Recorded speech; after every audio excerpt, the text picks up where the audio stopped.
Hey there, and welcome to Family Revenge. We're so glad you're here. Don't forget to like and subscribe so you can stay with us for every twist and turn. Let's jump right in.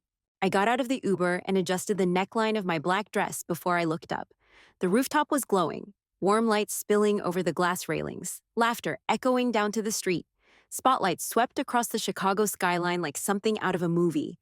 I was early, but not early enough apparently. My name should be on the list, I said, handing the clipboard girl my ID. She barely glanced at it. What company? True North Insights. I'm a senior. She cut me off, flipping a page and then frowning. Yeah, I don't see you. Only invited guests, sorry. I blinked. This event is showcasing our latest segmentation model. I built that model. Ma'am, I don't have you down. You'll need to step aside. That was it. No apology, no effort to check. Just flat, cold, final. Quick note. Before listening, share which city or country you're watching from. I stepped back, heart pounding like I'd sprinted up 20 floors instead of taking the elevator. The wind off the river hit sharp. Behind the velvet rope, trays of champagne floated past perfect suits and polished heels. Then she appeared.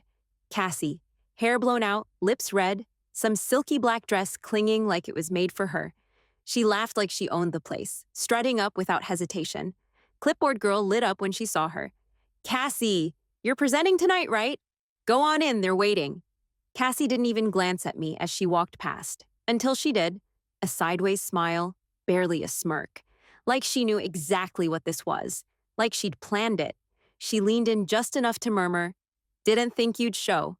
Then she disappeared through the double doors, heels clicking like a drumbeat in my skull. I didn't follow, couldn't, not with the security guy eyeing me like I was a stray dog sniffing the buffet. So I stood there, frozen, burned alive in my own skin. My hands clenched, nails digging into the clutch I'd brought because I thought I was being honored tonight. Then my phone buzzed. One message, one word, from Leo. Ready? I hit send on my reply. Then I turned around, walked straight into the streetlight glow, and didn't look back. I didn't always hate Cassie. When she first joined True North as an intern, I barely noticed her. Back then, I was drowning in deadlines, finalizing a segmentation model we'd been trying to crack for 3 years. Everyone else gave up after the second month. I stayed late, ran numbers past midnight, tested combinations no one had thought of. That was my thing, the impossible stuff. When a client needed answers no one else could find, it landed on my desk. People respected that, or used to. Cassie started small, shadowed meetings, fetched reports, took notes. But then she began showing up to client calls she wasn't scheduled for, sitting just off camera, nodding at everything I said. At first, I thought she was just eager. I even let her listen in when I workshopped frameworks out loud. Big mistake. Around that same time, Darren showed up. New director, fresh from some tech firm that fizzled. Big smile, buzzwords for days, never read a damn brief. But he loved shiny things. And Cassie? She was polished, loud, always on. He noticed her fast. Cassie's got presence, he said once after a pitch I led. She reminds me of me at her age. Right, except she wasn't leading. I was. I'd built the entire presentation. She'd added 3 buzzwords and changed the font. Still, Darren started pushing her forward. Let Cassie handle this call. Cassie's taking point on the recap. Run it by Cassie before you finalize. Meanwhile, I got sidelined. Slowly, then all at once. By September, she wasn't just echoing my language. She was parroting whole phrases, stuff I'd written in private drafts, test decks never sent out. I started locking my files, stopped saving to the shared drive, but somehow, she always had pieces of my phrasing in her next call. I'd say frictionless customer loop on Tuesday. She'd be tossing it out in a client summary Thursday like it was hers. Then came the strategy summit in Milwaukee.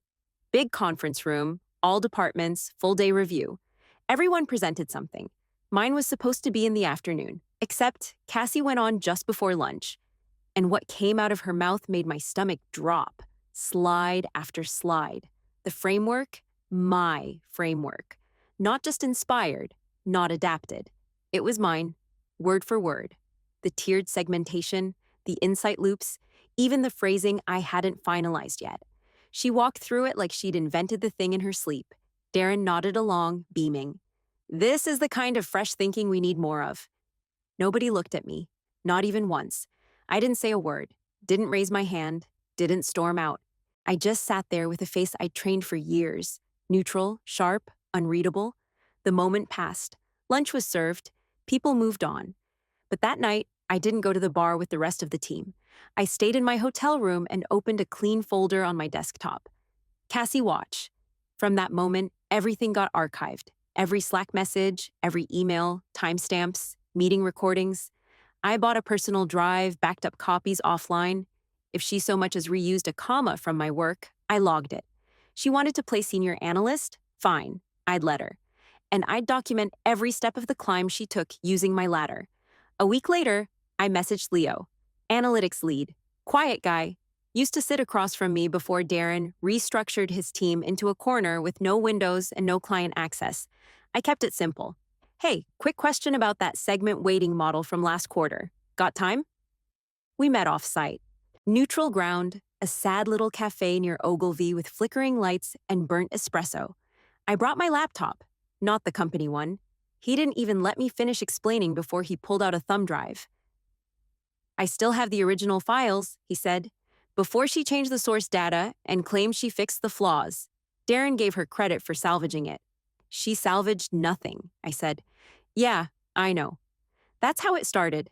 We sat there for 2 hours, side by side, pulling up old timelines.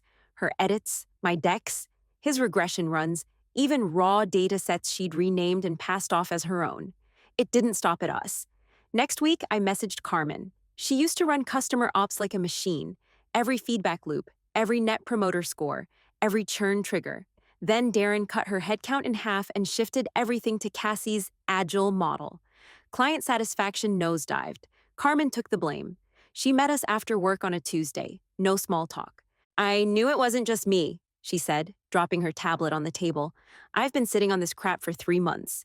We compared screenshots, notes, change logs. Carmen had emails where Cassie forwarded my strategy docs to Darren with her name on the file. Leo found metadata from slide decks she stripped clean. The timelines didn't lie. This isn't a bad intern, Carmen said. This is theft.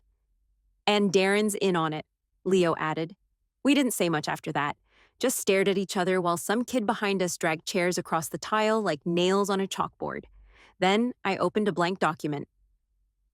What if we built something ourselves? I said. Leo raised an eyebrow. Like a new firm? Why not? Carmen said. We've got the brains, we've got the files. Hell, we've got the proof. That night, I bought a refurbished laptop off Craigslist. Cash only. No company logins, no synced folders, no chance of a trace. We met twice a week after hours. No Slack, no Zoom. Google Docs under burner names, spreadsheets hidden in shared folders, labeled like recipe notes. Carmen came up with Bridgeway, said it sounded like moving forward without burning it all down. I liked the symbolism. Crossing over, leaving the bullshit behind. I spent nights documenting everything. I mean everything. Slack threads where Cassie took credit for initiatives I built from scratch. Client calls where she recited my phrasing verbatim. Even internal meeting invites where I was conveniently left out. I backed it all up. Dates, times, file hashes. If it ever came down to proof, I had a damn archive museum. By mid-November, we had our first working model, a stripped-down consulting package for mid-sized firms drowning in bad data and worse advice. Carmen handled ops. Leo built the dashboards. I wrote the insights. And it worked. Cleaner, faster, clearer than anything we'd been allowed to do inside True North. Every time Cassie posted some flashy update on LinkedIn, I didn't even flinch. She had no idea we were building the thing that would make her little throne obsolete. Bridgeway wasn't a rebellion. It was a replacement. The river wind stung my face as I crossed Wacker Drive, heels clicking steady against the concrete. My fingers were still cold from pressing send. That email, it was surgical. No fluff, no anger, just facts, timeline, evidence, screenshots, audio clips. Backed up, watermarked, dated, sent to True North's legal team, their board, and every client Cassie had ever bullshitted with my words. Subject line, intellectual property theft, formal notice and alternative offer. I'd spent weeks perfecting the language. Carmen and Leo double-checked every attachment. The final pages outlined Bridgeway's offer. Streamlined consulting, custom dashboards, actual results, no ego, no fluff, just real work. The kind True North stopped doing the moment Darren showed up with his empty smile. My phone lit up in my coat pocket. Darren, work. 3 missed calls. Legal at True North. Urgent. Cassie, please call me. I silenced the phone and kept walking. Past the bridges, past the restaurants glowing with business dinners I'd never been invited to. At the apartment, I kicked off my shoes, opened my laptop, and logged into Bridgeway. Carmen was already online. Carmen, Haven Retail opened the files. 5 of 6 doc views. Downloaded the proposal. Leo, board at True North bounced once. Then reopened from a different IP legal scrambling. The dashboard pulsed. One new message. From Haven's Vice President of Strategy. This is exactly the kind of solution we've been trying to find. Are you free for a call tomorrow? I stared at the screen for a second, letting that land. This wasn't a favor. This wasn't pity. This was a client, asking for a meeting because our work was better. Loop me in, I typed. Leo added a calendar hold. Carmen uploaded the redline version with updated pricing. Another notification popped up. Urgent, we need to talk. Darren. Please reconsider. Cassie. This will damage everyone. Legal at True North. I didn't open any of them. Instead, I clicked into the file vault and watched the metrics climb. Open rates, time spent, comments. I had spent years perfecting models no one ever gave me credit for.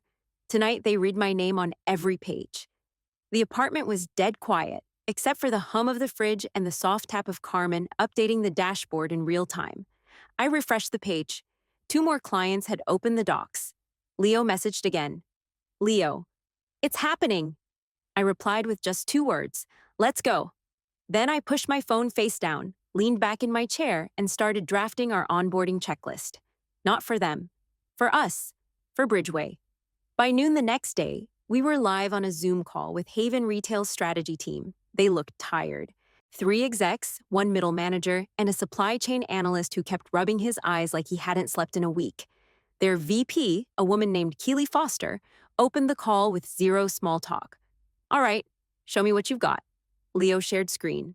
Carmen kicked us off. I watched their faces the whole time. We didn't pitch fluff. No origin story, no fake optimism, just raw pain points and clean, solvable problems.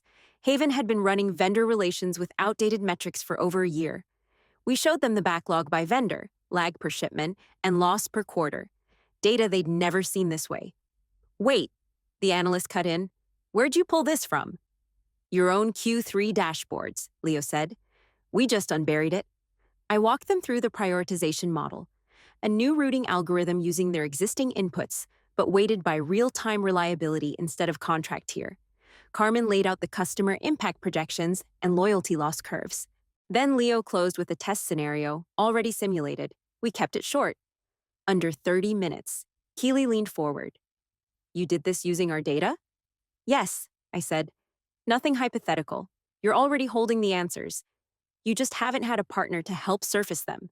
There was a beat of silence. Then Keely exhaled.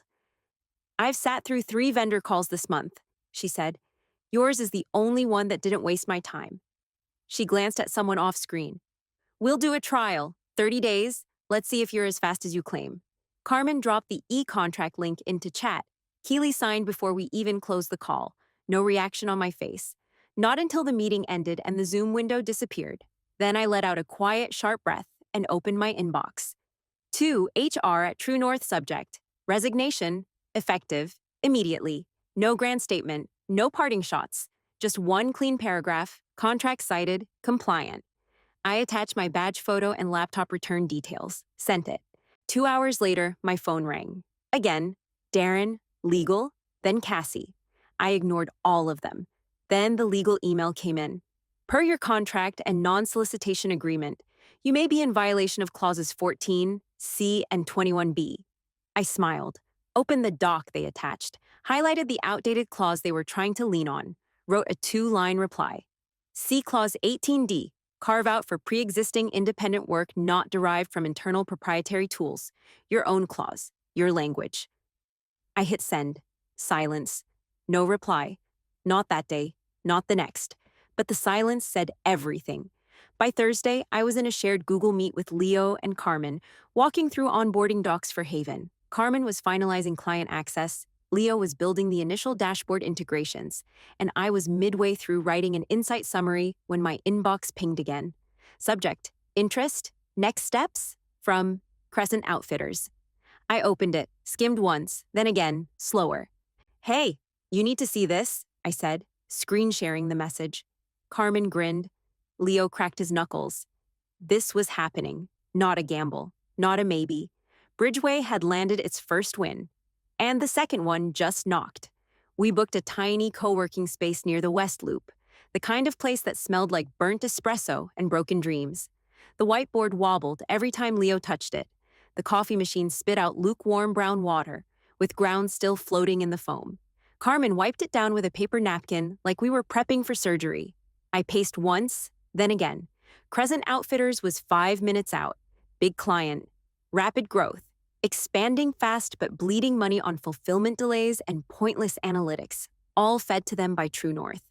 Their ops lead, Ren, walked in first, then a brand director and someone from finance. 3 people, all under 40, dressed like they actually worked, not just post for LinkedIn. Ren gave us one look and asked, "You're the Bridgeway team?" "Yep," I said. "No assistants, no middlemen, just us." We didn't bother with intros. Carmen launched straight into their churn curves from the last 4 quarters. Data we'd cleaned ourselves using public sources, scrape tags, and retail audits. Leo took over with real-time mapping of their shipment lag. His model predicted demand mismatches down to the SKU, no fluff, just heat maps and hard numbers. I finished with the kicker, a streamlined operations fix using Crescent's own logistics network. We showed how to cut their vendor lag by 17% in 6 weeks. No new hires, no new software. Just smart rerouting and clarity. Ren sat forward. "You pulled this together using public data?" "And gaps in what your current firm overlooked," I said. "They keep blaming external delays," the finance guy said. "This says otherwise." I nodded. "You've been paying for noise. We're offering signal." No one blinked. No. They just kept flipping through the document. Real numbers, real answers. Everything True North should have done and didn't. Ren looked up. "We'll talk internally. You'll hear from us in 48 hours. They walked out. I didn't say a word until I heard the door click shut. Then Carmen said, "If they don't sign, I'll eat that whiteboard." They signed. 41 hours later, verbally first, then in writing. Trial contract, 3-month scope. We had client 2, then things got louder. Jamie messaged me 3 days later. Jamie, True North PM. "They're scrambling. Darren's been in closed meetings all week. Cassie's suddenly on sabbatical. You nuked the place." I didn't reply right away. Just forwarded the message to Carmen and Leo. They didn't respond either, too busy onboarding Crescent's team. By the end of the week, Leo added a new tab to the Bridgeway dashboard. Exodus Tracker. 3 names popped up. Analysts, operations researchers, people we used to work with. All gone from True North. Some reached out to us directly. One even sent over a copy of True North's latest internal memo. Subject line: "Stay the course. Why True North is stronger than ever." Right. The day after that, I got the 3rd email. Subject: referral, possible partnership, from info@lakesideapparel.com. Short message, just 4 sentences. "We heard what you're doing. A client of yours recommended we talk. Are you available next week?" I looked up from my screen and said, "We've got another one." Leo didn't even flinch. "Good. Let's scale the dashboard." Carmen was already typing. "I'll block Monday." We were still working out of a co-working space with loose floor tiles and no real office. Half our hardware was refurbished, and none of us had slept more than 6 hours in weeks. But it didn't matter. True North was bleeding, and Bridgeway was breaking through. Carmen forwarded the article to us at 7 in the morning with the subject line: "Welp, we're public." Bridgeway made the Founders Plus Funding newsletter, a mid-tier business digest that every junior VC assistant and tech bro in Chicago subscribed to. The headline read, 3 ex-True North staffers poach clients with data-driven breakaway firm. No names, but it didn't need them. They referenced the Haven and Crescent deals, hinted at True North's internal chaos, and called us the kind of lean consultancy legacy firms should be scared of. By 10, our inbox was flooded. Congrats, curiosity, cold pitches, even a couple of trolls. But one email stood out, from Avondale Ventures subject: potential investment discussion. I clicked it. Short, clean, professional. They weren't guessing. They knew exactly what we'd done, and they wanted in early. I flagged it for Leo and Carmen. We set the meeting for Friday. Private conference room, coffee that didn't taste like regret. Their rep, Dana, was no junior. She came prepared, portfolio printed, and numbers memorized. "We like your positioning," she said. "Two clean wins, more in the pipeline, and a clear gap in the market. But what we like more? You've already proven your value before asking for a cent." She slid over a one-pager. Early stage capital. Enough to get real office space, upgrade equipment, staff up. But we didn't say yes on the spot. Carmen raised the first point. "What's the governance structure? We're not handing over control." Leo followed up. "And we don't play games, no growth at all costs, no hire fast, fire faster garbage." Dana just nodded. "We're betting on people who've lived the fallout of bad leadership. You'll maintain majority." She pointed to the last clause. Ethical compliance clause, non-negotiable. That sealed it. We took 2 days, pushed back on a few terms, got the equity split fair, reviewed it with an attorney friend who owed Leo a favor from grad school. Then we signed. Bridgeway was officially funded. No bootstraps, no favors, just earned momentum. That same day, someone leaked Darren's internal memo. Carmen read it out loud on our group call. "While recent client transitions are not ideal, we remain committed to our long-term vision and are confident in our future." Leo snorted. "That's corporate for 'we're getting smoked.'" I pulled up True North's stock chart. Tiny dip. Nothing dramatic, but noticeable. Public enough for their board to start sweating. We didn't celebrate. Not really. We just got back to work. New client prep, team onboarding plan, equipment orders. Carmen toured 3 office spaces that weekend. Leo started mocking up a hiring roadmap. And me? I stood in my kitchen that night, phone buzzing nonstop, and realized something I hadn't felt in a long time. We weren't just surviving. We were building something people noticed.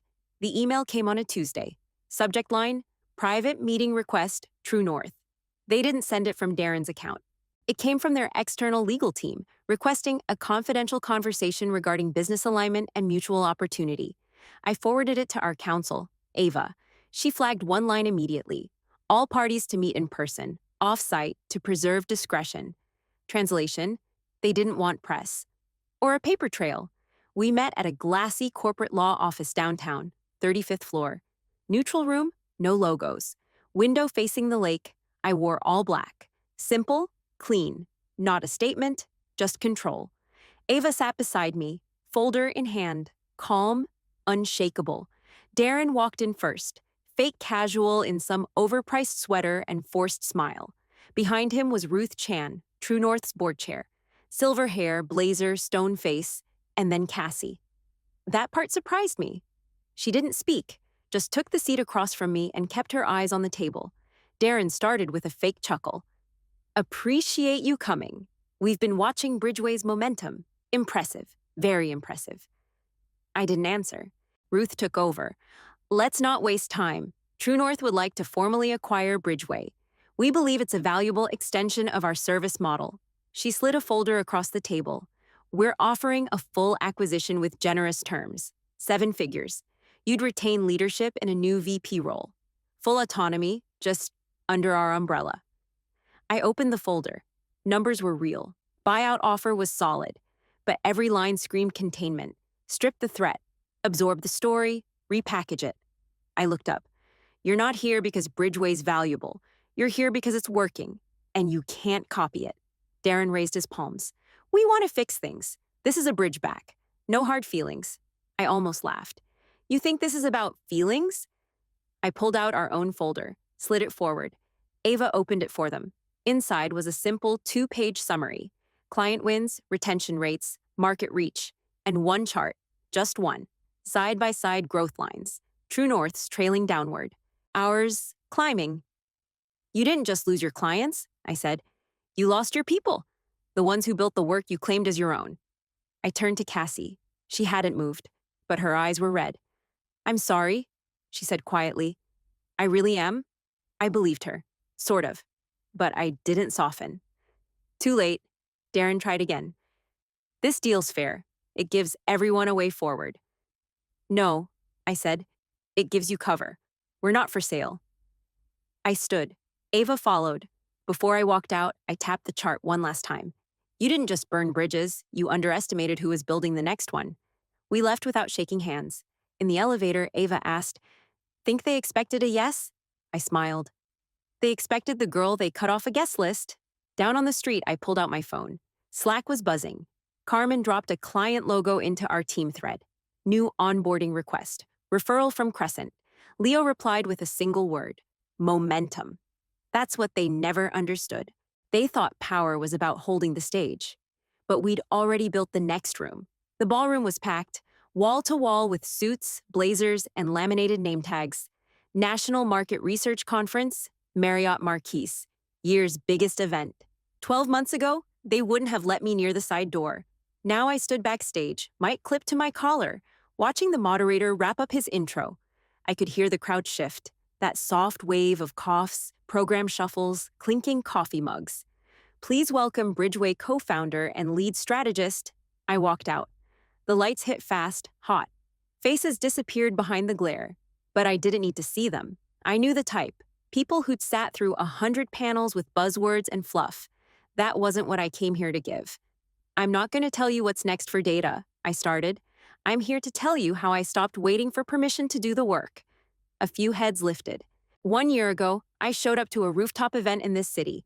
It was supposed to celebrate the launch of a new research model. One I built, start to finish.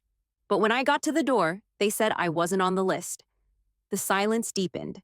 I watched someone else, someone who'd repackaged my work, walk right in, champagne in hand, spotlight waiting. I paused. I didn't push back. I didn't yell. I walked away, sent one message, and launched a firm that night. Some people leaned forward. One woman near the front nodded slowly. I didn't name names in that email. I didn't need to. What I sent was documentation, data, proof of theft, and a better offer. I walked to the edge of the stage. We didn't build Bridgeway out of bitterness. We built it because we knew we could do the work better, and on our terms. I looked out over the room, even if I couldn't see it. You don't have to wait for a seat at someone else's table. You can build your own, even if it's small. Even if it's duct taped together at first. It's yours. No dramatic mic drop. No tagline. I just stepped back and let the moment land. Applause followed, not loud, not performative, just steady. Lasted longer than I expected. A few people even stood, quietly, like it wasn't about hype. It was about truth.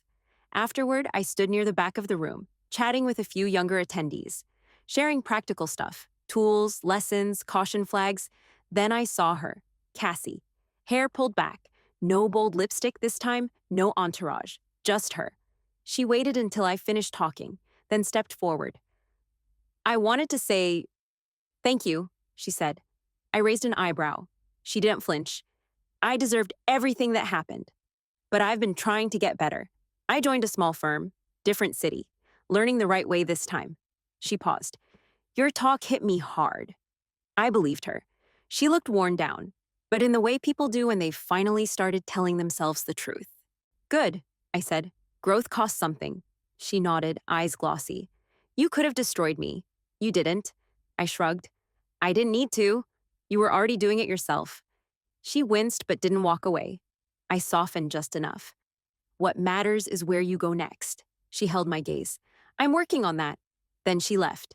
No dramatic scene, no apology speech, just a human moment in a hallway full of business cards. I turned back to the crowd, still buzzing, still growing, and I walked forward. That night, back at the hotel, I opened my laptop just to check on one thing and found 5 new messages in the inbox, all from people I didn't know: a data analyst from Tulsa, a marketing lead in Detroit, a graduate student in Boston. They weren't asking for jobs. They weren't asking for favors. They were just saying thank you. One wrote, I've been quiet too long. You showed me I don't have to be. Another, I sent in my resignation today. No idea what's next, but it's mine. I didn't reply to all of them. Just read, sat still, let it land. Bridgeway had 53 full-time employees now, offices in Chicago and Toronto, a remote bench spread across 4 time zones. We'd closed our Series A at $9 million. Every meeting, we held our ground. Equity stayed clean. Ethics clause airtight. 7 of True North's old clients were now ours. Not because we chased them, because they came looking for real answers, Whites, and we had them. Darren was still in the industry, still posting empty takes on LinkedIn, but his firm was a shadow now. You could feel it, like something hollow dressed up in buzzwords. I didn't care, not really. He wasn't the story anymore. That exclusion, that night on the rooftop, with the clipboard girl and the velvet rope and Cassie's little smirk, it wasn't a wound, not anymore. It was a fuse, and I was the fire it lit. Real success wasn't about taking revenge or proving anyone wrong. It was about proving myself right, on my terms. I grabbed my bag and stepped out of the car. The new headquarters wasn't flashy, not yet. The sign was still temporary. Exposed wires near the entryway, painter's tape on the front door. But it was ours. Leo was inside already. Carmen, too. I saw the lights flicker as someone turned on the main console. I stepped forward, keycard in hand, swiped once. The door clicked open, and I walked in.